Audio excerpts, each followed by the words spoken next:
Assalamualaikum warahmatullahi wabarakatuh. Kami dari kelompok 1 kelas Agribisnis C 2021 yang terdiri dari 3 anggota kelompok akan mempresentasikan materi tentang pencemaran lingkungan kekeringan. Adapun poin-poin yang akan kami bahas pada presentasi kali ini yaitu pengertian dari kekeringan, penyebab kekeringan, dampak kekeringan, dan solusi dari kekeringan. Pengertian kekeringan adalah keadaan kekurangan pasokan air pada suatu daerah dalam masa yang berkepanjangan, biasanya beberapa bulan hingga bertahun-tahun. Biasanya kejadian ini muncul bila suatu wilayah secara terus-menerus mengalami curah hujan di bawah rata-rata.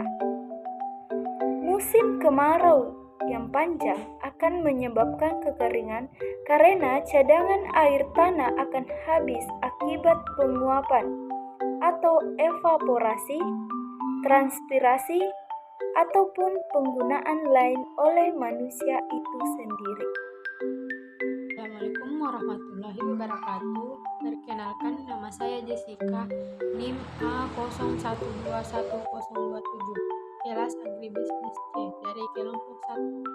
Di sini saya akan membawakan materi tentang penyebab kekeringan. Kekeringan tidak hanya disebabkan oleh kurangnya curah hujan saja, tetapi ada beberapa faktor lain yang mempengaruhi.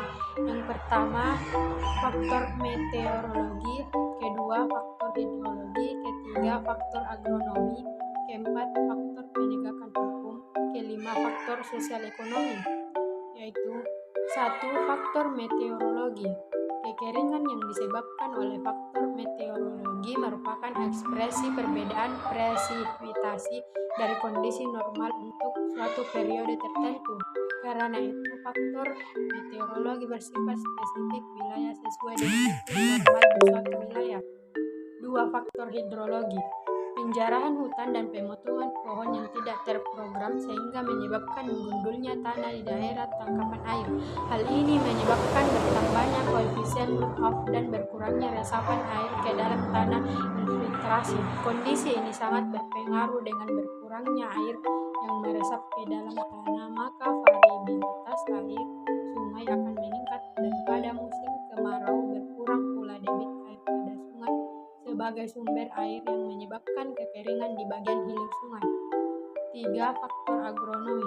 Kekurangan kelembahan tanah menyebabkan tanah tidak mampu memenuhi kebutuhan tanaman tertentu pada periode waktu tertentu.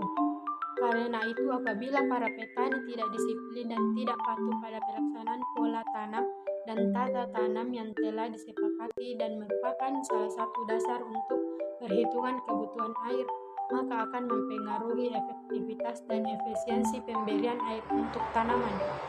4. Faktor penegakan hukum. Kurangnya kesadaran masyarakat atau aparat dan belum terlaksananya penegakan hukum secara tegas menjadi salah satu faktor mengakibatkan bencana kekeringan, yaitu pencurian air, kerusakan sarana dan prasarana sumber daya air, sehingga menimbulkan kerugian serta konflik antar pengguna karena tidak terpenuhinya kebutuhan air. 5. Faktor sosial ekonomi. Tingkat sosial ekonomi masyarakat di sekitar sumber air mempengaruhi tingkat partisipasi dan landar beni masyarakat akan pentingnya pelestarian sumber daya air dan lingkungannya, karena tata guna lahan yang tidak serasi atau tidak sesuai master plan atau tata ruang, serta pemakaian air yang tidak efisien. Assalamualaikum warahmatullahi wabarakatuh. Perkenalkan, nama saya Nur Ilmi dengan NIM A01211028. Saya di sini selaku pemateri ketiga dari materi kekeringan. Nah, di sini saya akan membawa bagian daripada dampak kekeringan tersebut. Di sini ada tiga macam atau ada 3 dampak daripada masalah kekeringan tersebut. Yang pertama yaitu kurangnya air bersih. Kedua, banyak tanaman mati dan meningkatnya polusi. Langsung saja yang pertama yaitu sumber air bersih berkurang.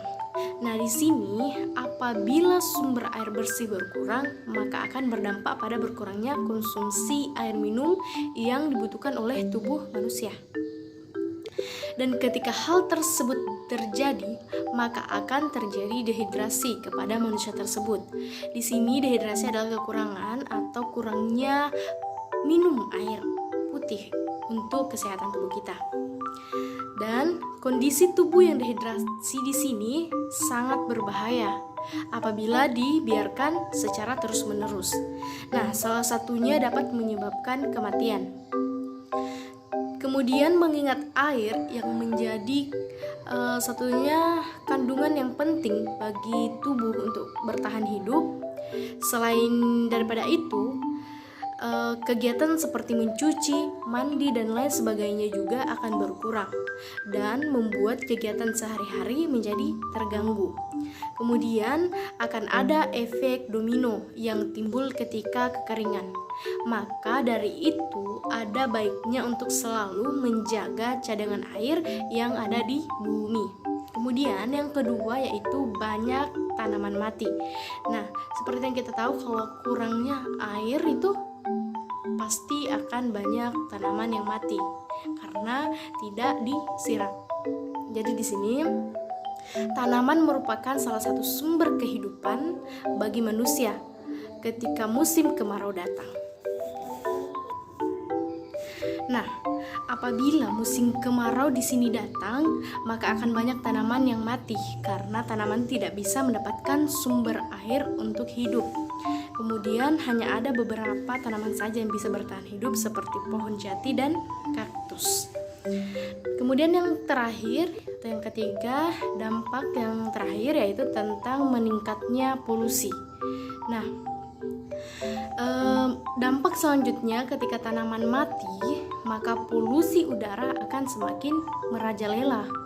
Hal tersebut disebabkan tidak ada tanaman yang berfungsi sebagai agen yang memproses gas karbon dioksida untuk dijadikan oksigen bagi kehidupan manusia.